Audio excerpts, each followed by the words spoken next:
and today we're going to explore the question, when was Jesus born? And by that I mean, in what year was he born, as well as on what day was he born. But let me break the bad news to you up front. There is not going to be a definitive answer to either of these questions. However, we're going to explore several of the options and weigh the arguments for each.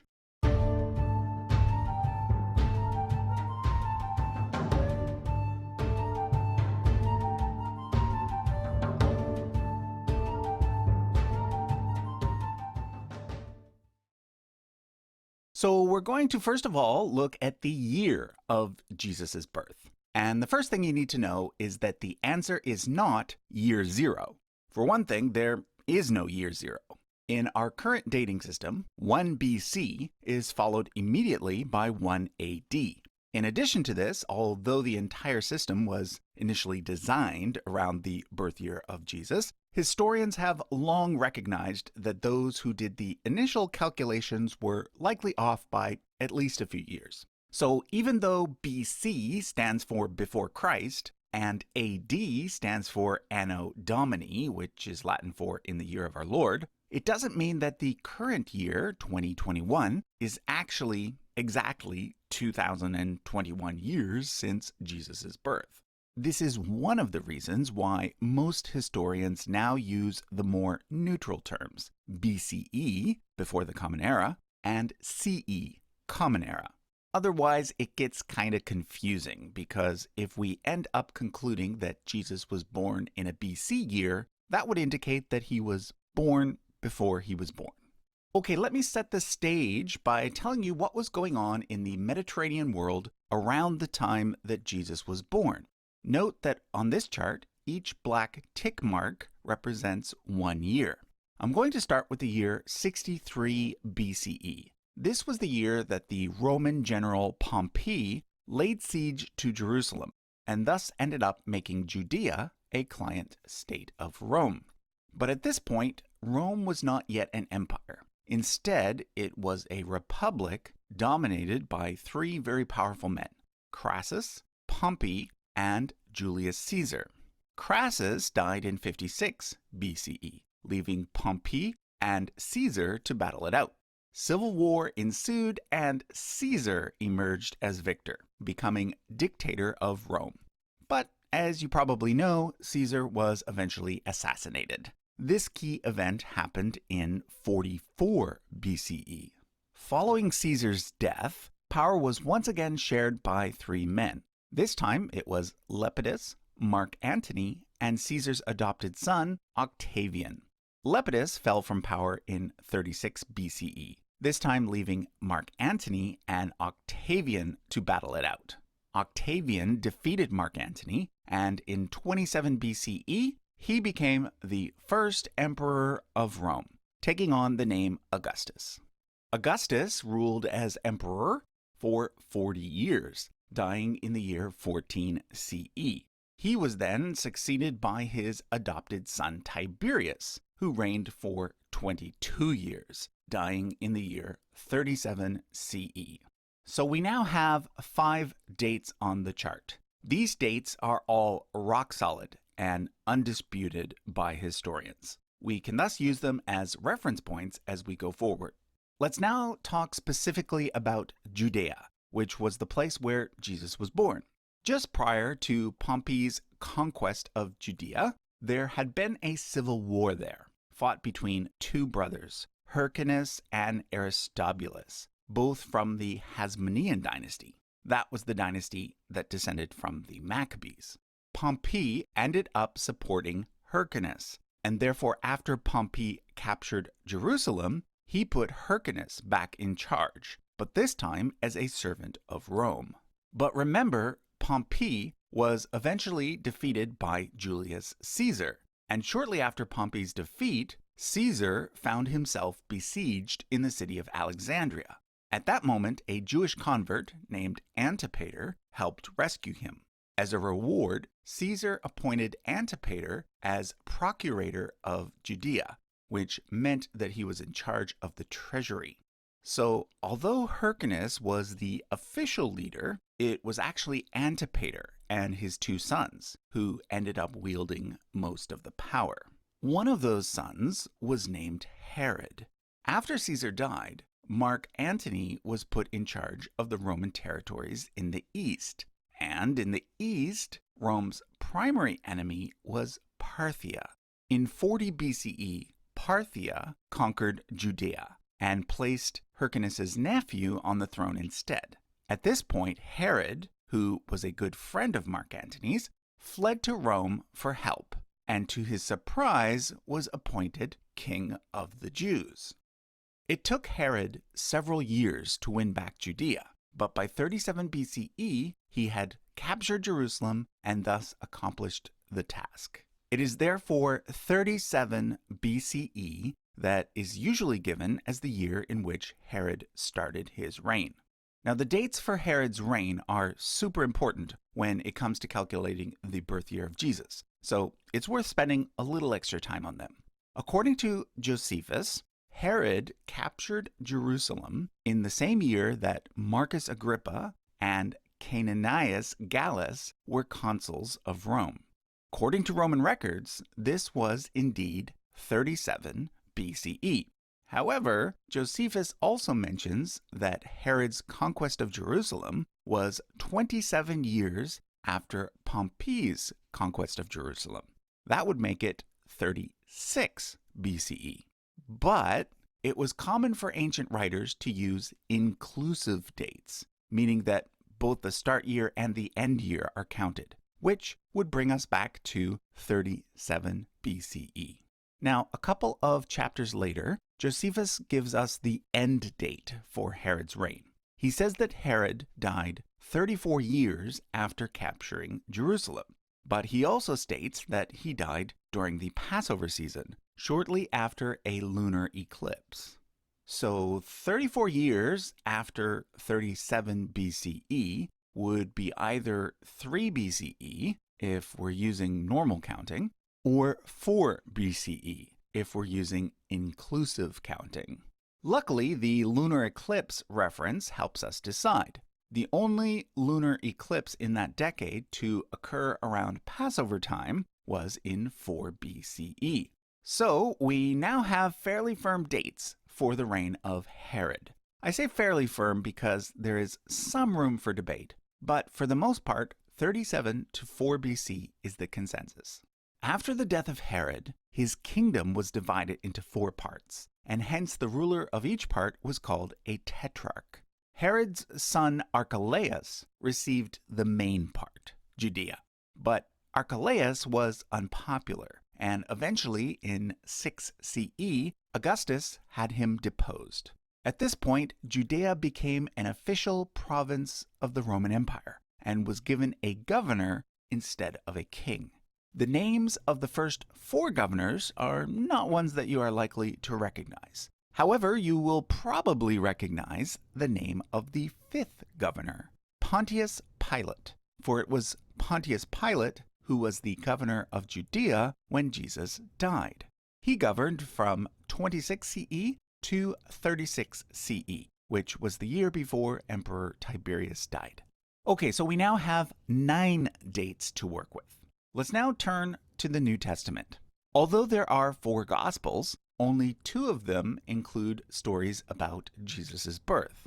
These are Matthew and Luke. In Matthew 2, verse 1, it says, "In the time of King Herod, after Jesus was born in Bethlehem of Judea," so according to Matthew, Jesus must have been born sometime before the year 4 BCE, because he was quite clearly born during the reign of Herod the Great. Now, before you ask, but how do we know that the name Herod here refers to Herod the Great and not one of Herod's sons, who also used the name Herod? Let me point out that later in chapter 2, Matthew specifically mentions Archelaus as succeeding Herod, and therefore we know that the Herod referred to in verse 1 is in fact Herod the Great. Now, you probably know the rest of the story, so I'll just quickly summarize it. After Jesus is born, some wise men from the east visit Herod and tell him that they have come to worship the newly born King of the Jews. Herod freaks out, thinking he's got a new rival on his hands, and orders all male children 2 years old or younger to be killed. Herod then dies soon after this. Archelaus then takes over, and Jesus and his parents escape to Egypt. So take note that the author of Matthew doesn't actually tell us how much time passed between the birth of Jesus and the visit from the wise men. Herod orders all male children 2 years old or younger to be killed. So the assumption is that it could have been as much as 2 or 3 years, which means that the typical nativity scene is not very accurate. Not only does the Bible not state that there were 3 wise men, it also makes it pretty clear that the unknown number of wise men were not actually present at the birth of Jesus. If Herod died in the year 4 BCE, this means that, according to the Gospel of Matthew, Jesus was likely born somewhere between 6 BCE and 4 BCE. Let's now look at Luke. In Luke 1, verse 5, it says, "In the days of King Herod of Judea, there was a priest named Zechariah, who belonged to the priestly order of Abijah." It then goes on to talk about Zechariah's wife Elizabeth becoming miraculously pregnant, and then Elizabeth's relative Mary also becoming miraculously pregnant. However, 2 things are not clear. First, it's not clear which Herod he means, Herod the Great or Archelaus.